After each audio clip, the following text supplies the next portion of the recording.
Olá, amigos da TV Justiça, está começando mais uma edição do Direito Sem Fronteiras.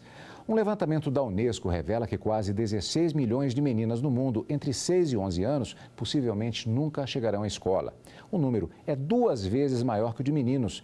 Entre eles, são 8 milhões no mundo que talvez nunca frequentem uma sala de aula. A disparidade divulgada pelo Atlas de Desigualdade de Gênero na Educação preocupa e chama a atenção para o trabalho conjunto que deve ser feito para conter o crescimento desse cenário. Eliminar as desigualdades de gênero no acesso à escola é um dos objetivos de desenvolvimento sustentável, uma iniciativa da Organização das Nações Unidas. O plano estabelece metas que devem ser cumpridas até 2030. Para debater a desigualdade de gênero na educação, o Direito Sem Fronteiras recebe a representante auxiliar do Fundo de População da Organização das Nações Unidas no Brasil, Fernanda Lopes, e o doutor e mestre em educação, Célio da Cunha. Muito obrigado aos dois pela presença aqui nos estúdios da TV Justiça para abordarmos esse tema de hoje. Mas antes de iniciarmos esse nosso debate de hoje, vamos acompanhar uma reportagem sobre a paquistanesa que desafiou os talibãs e comoveu o mundo, a menina de 15 anos, Malala Yousafzai. A menina Malala se tornou conhecida no mundo depois de ter sido baleada na cabeça por talibãs em 2012. Ela foi atingida ao sair da escola quando tinha 15 anos. O ataque foi uma resposta pela luta de Malala na defesa pela educação das meninas e adolescentes no Paquistão. O país é dominado pelos talibãs contrários à educação feminina. They thought that the bullet would silence us. But they failed. And out of that silence came thousands of voices. The terrorists thought that they would change my aims and stop my ambitions. But nothing changed in my life except this. Weakness, fear, and hopelessness died. Strength, power, and courage was born. O depoimento que comoveu o mundo foi em 2013, na ONU. Depois de ficar entre a vida e a morte, a jovem reforçou que não será silenciada pelo terrorismo. Ela convocou o mundo para a defesa da educação. Let us pick up. Let us pick up our books and our pens. They are our most powerful weapons. One child, one teacher, one book and one pen can change the world. Education is the only solution. Education first. Thank you.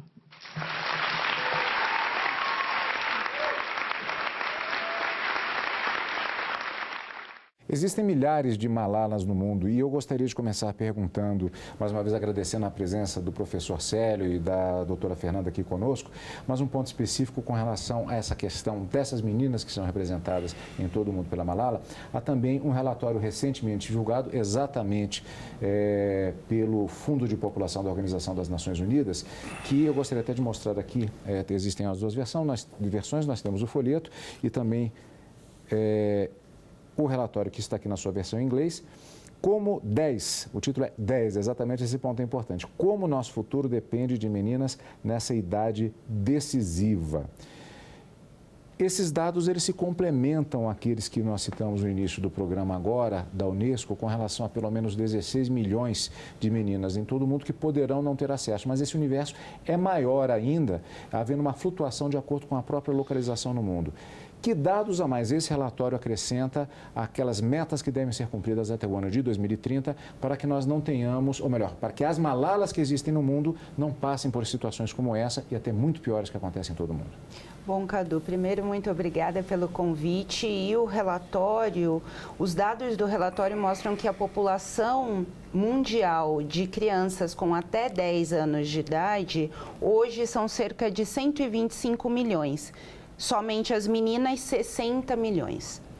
Esse dado é muito importante porque aos 10 anos, tudo muda na vida das meninas. A partir dessa idade, elas entram na puberdade e elas podem ter oportunidades ilimitadas se elas estudarem, se elas tiverem acesso à saúde, à cultura, ao lazer e se os seus direitos forem respeitados. Mas Em grande parte do mundo, estas meninas, a partir dessa idade, sejam os pais, sejam os familiares, as normas culturais, definem um futuro que é um futuro de restrições de direitos. Elas são submetidas ao casamento infantil, elas são submetidas ao trabalho infantil, trabalho não remunerado, a situações de violência, de abuso, de exploração. Então, nesta idade, todos os investimentos podem fazer a diferença. E nós temos uma nova agenda de desenvolvimento, cujo compromisso foi assumido por todos os líderes mundiais. Até 2030, muitas transformações poderão acontecer. E essas meninas com 25 anos, esse grande contingente de meninas no mundo inteiro que naquela época terão 25 anos, serão decisivas para o alcance de todos os objetivos de desenvolvimento sustentável. Investimentos corretos em educação de qualidade, a possibilidade delas planejarem a sua vida reprodutiva. Elas precisam ter o direito de escolher se querem ou não ter filhos, quantos filhos ter, em que momento da vida ter acesso à educação de qualidade. Por quê? Porque a possibilidade de ingresso no mercado de trabalho com profissões qualificadas e com salários dignos pode fazer a diferença. Gostaria de perguntar um outro ponto ao professor Célio, que está relacionado à questão dos contextos culturais. O professor usou uma expressão, antes de começarmos a entrevista, com relação aos contextos que existem em relação às providências que podem e devem ser tomadas, e talvez até pergunto o nível de sucesso que pode se atingir dentro desses contextos. Essa questão cultural é muito importante, se tomando isso por base, professor? Olha, a questão cultural é extremamente importante. Acho que hoje nós temos no mundo das pesquisas, os avanços da ciência, do conhecimento, acho que vários conhecimentos produzidos no sentido assim de mostrar a importância do contexto. Por isso que a Unesco ela tem uma tese histórica, que é a tese da cultura e do desenvolvimento. Então, em qualquer ação social hoje, em qualquer plano, em qualquer política de desenvolvimento, nós precisamos levar em conta os contextos. Veja o caso, por exemplo, no Brasil. Estamos, então, fazendo um debate aqui no Brasil. O Brasil são diversos Brasis. E cada um desses Brasis é um contexto diferente. Então, se um plano social, se um plano educacional ou se um plano para a saúde não levar em conta esses contextos, não levar em conta as aspirações, os sonhos, né? O que imaginam essas populações, como é que elas veem o mundo, como é que elas entendem a vida, quais são os seus costumes, enfim, os seus padrões culturais, certamente esse plano poderá fracassar. De forma que essa questão hoje cultural, ela é uma questão fundamental. E no caso específico da educação, a rigor nós só deveríamos pensar uma política de educação indissociável de uma política de cultura, porque são dois fatores que se complementam e um sem o outro realmente pode prejudicar. O que diz o direito internacional e o acompanhamento da Organização das Nações Unidas sobre essas questões? E aí podemos até incluir outras que entram na discussão sobre as questões culturais. Por exemplo, o fenômeno da infibulação ou até dos casamentos forçados que acontecem, forçados talvez do nosso ponto de vista cultural, do ponto de vista deles, talvez eles digam que não seja. Não sei como a professora colocaria nesse sentido. O que diz a legislação internacional a respeito dessa questão? Bom, casamento infantil é uma violação de direitos. É uma violação dos direitos das meninas, é uma violação dos direitos das mulheres. São muitas as culturas que têm essa característica como parte do seu cotidiano. Mas isto não quer dizer que estas meninas não estejam sendo violadas nos seus direitos fundamentais. Desta população de meninas que nós temos, de cerca de 60 milhões, 9 em cada 10 estão em países em desenvolvimento. E muitos destes países em desenvolvimento que têm os maiores contingentes de meninas, eles têm nos seus traços culturais situações de violação, como, por exemplo, o casamento infantil ou mesmo a mutilação genital feminina. Então, discutir os direitos e os compromissos internacionais assumidos pelos Estados do ponto de vista dos indivíduos não é negar a sua cultura, mas é compreender que as culturas também não são fixas, elas são dinâmicas. Então, uma vez que o acesso às informações, à educação de qualidade e a possibilidade de enxergar o que em outras partes do mundo são valores que também possam ser incorporados em diferentes sociedades por pessoas que sejam de diferentes culturas, isso pode fazer toda a diferença. O mundo precisa hoje de uma nova ética do desenvolvimento. Precisa de um humanismo renovado. Os modelos atuais de desenvolvimento são excludentes. Essas moças, ou essas Malalas, como você já se referiu aqui, são vítimas também de modelos injustos de desenvolvimento e de progresso. Então, nós estamos, assim, num momento da humanidade que nós precisamos repensar o mundo. O mundo possui hoje mais de 7 bilhões e 300 milhões de habitantes. E a doutora Fernanda pode até dar dados mais atuais do que os meus. E desses 7 bilhões e 300 milhões, o percentual incluído não é a maioria. São bilhões que vivem ainda na linha de pobreza. Então, o cenário que nos acena para o futuro é um cenário bastante preocupante. Nós precisamos aí abrir novas oportunidades, novas janelas para realmente tornar esse sistema mais includente, porque pela via da educação, talvez seja uma das vias mais importantes hoje para um combate, para uma efetiva redução da pobreza e das desigualdades. Vamos falar um pouquinho mais disso assim que voltarmos, depois do intervalo, com o nosso programa Direitos Sem Fronteiras e a discussão sobre a desigualdade na educação de meninas no mundo. Daqui a pouquinho.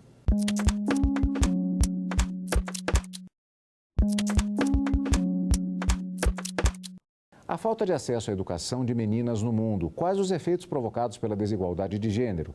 O que fazer para reverter esse cenário que preocupa o mundo? Direitos Sem Fronteiras está de volta ao debate com os convidados de hoje. Um ponto específico que nós não abordamos ainda no segundo bloco.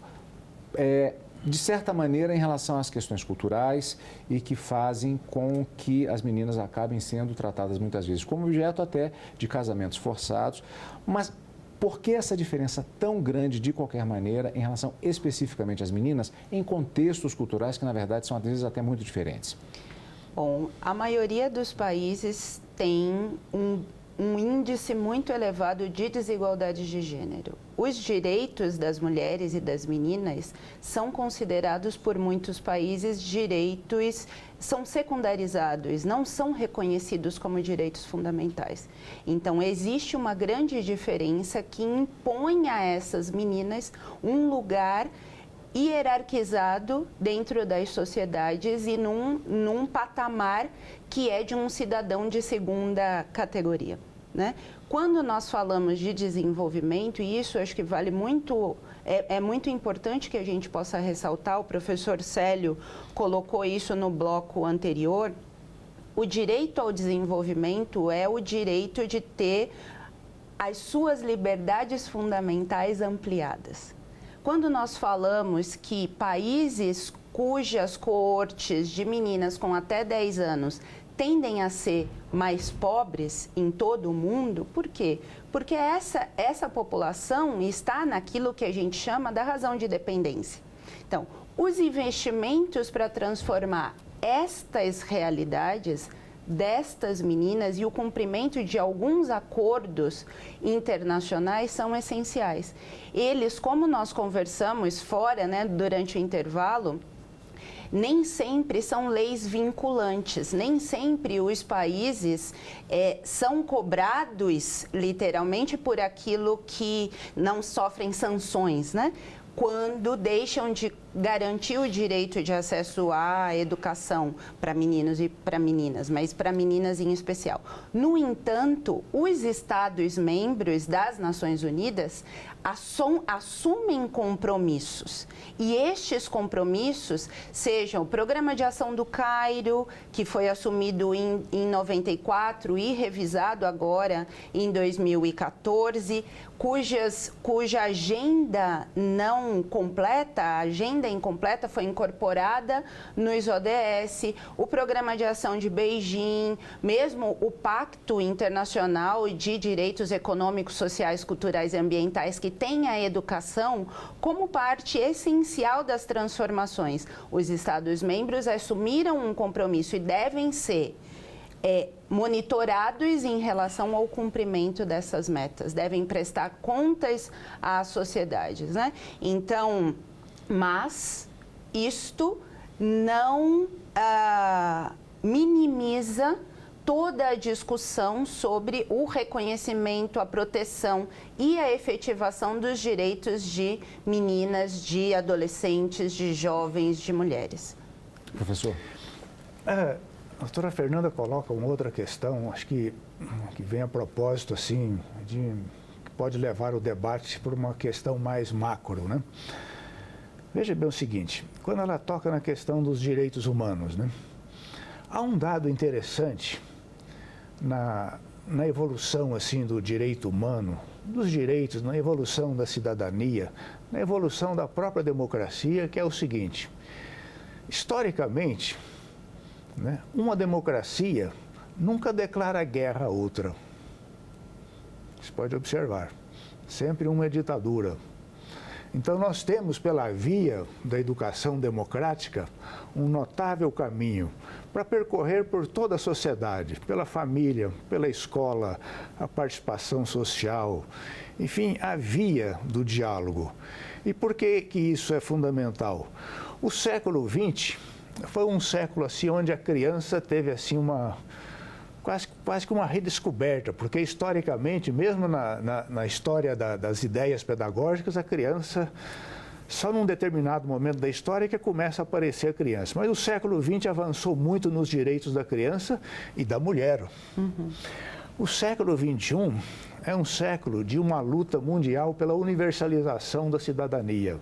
Garantir a cidadania das meninas é garantir que, por exemplo, o risco delas engravidarem na adolescência seja igual a zero.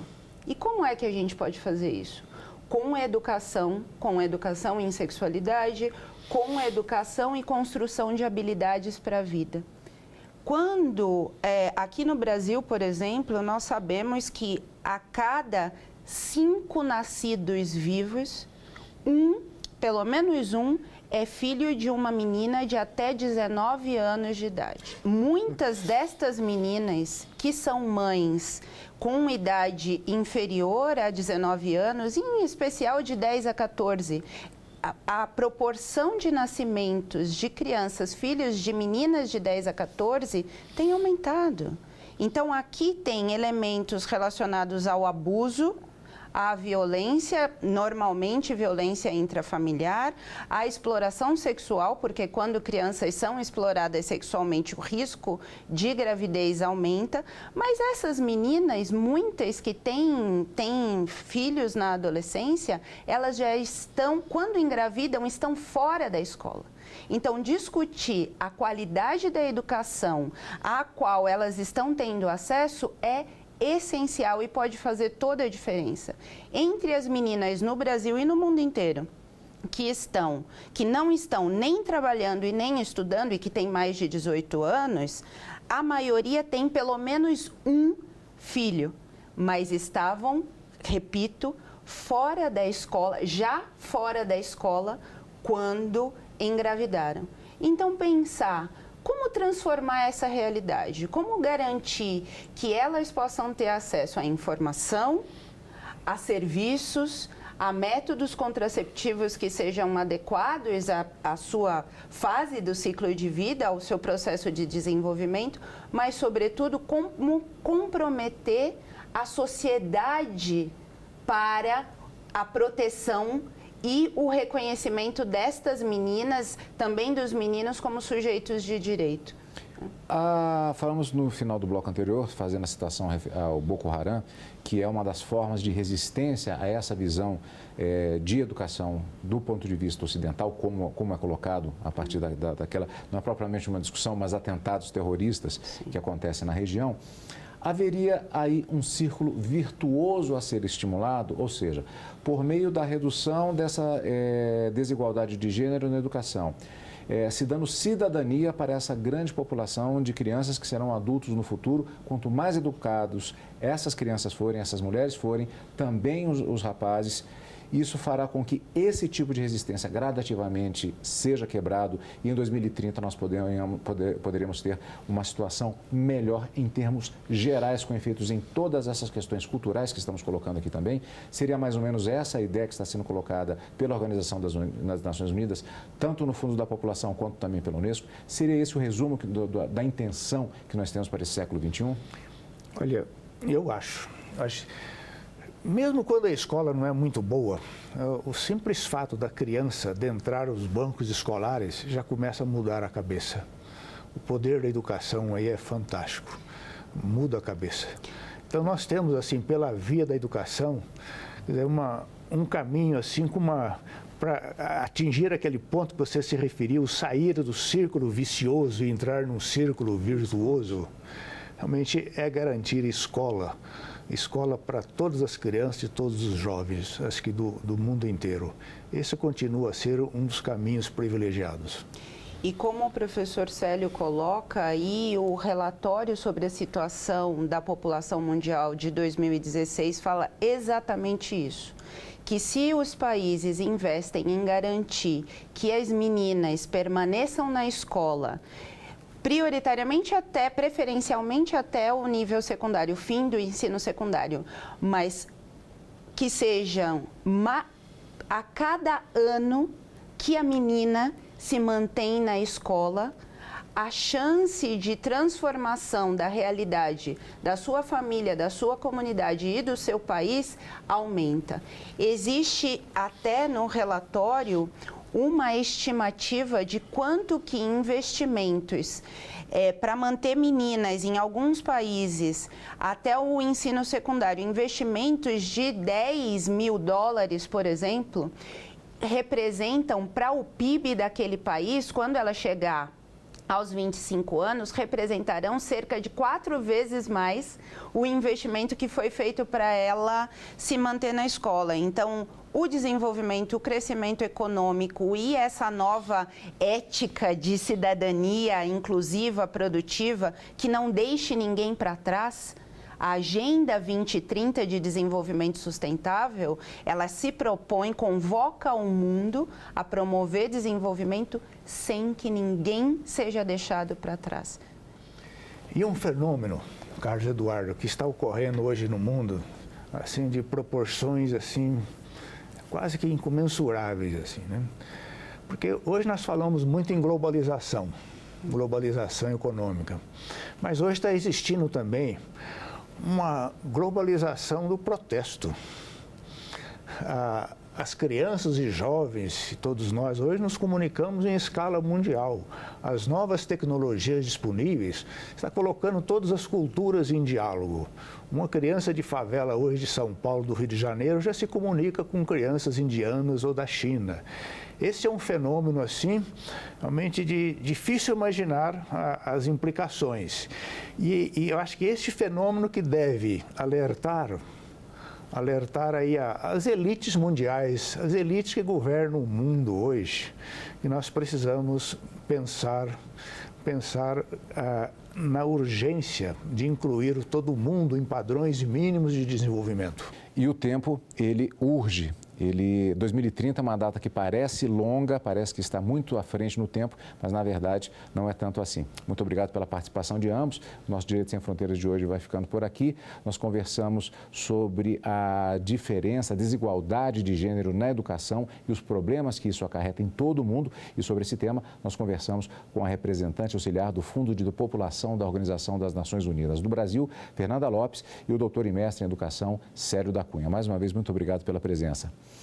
Para assistir a esse e a outros programas, acesse tvjustiça.jus.br. Você também pode sugerir um tema. Mande um e-mail para direitosemfronteiras@stf.jus.br. Até o nosso próximo encontro. Tchau.